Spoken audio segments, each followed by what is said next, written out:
હિતેશ કુમાર છે. હું બાલવાટિકા બીમાં ભણું છું. ગુરુકૃપા સ્કૂલમાં ભણું છું. મારો વિષય છે મહાત્મા ગાંધીજી.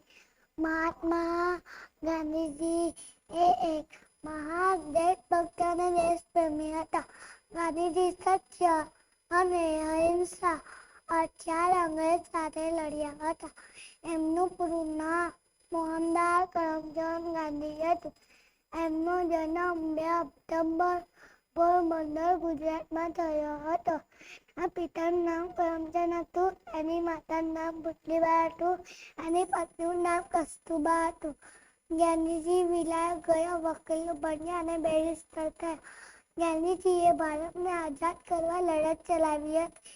ગાંધીજીએ અમદાવાદમાં સાબરમતીના કિનારે આશ્રમની સ્થાપના કરી હતી. આપણો દેશ ગાંધીજીને રાષ્ટ્રપિતા તરીકે ઓળખે છે. Thank you.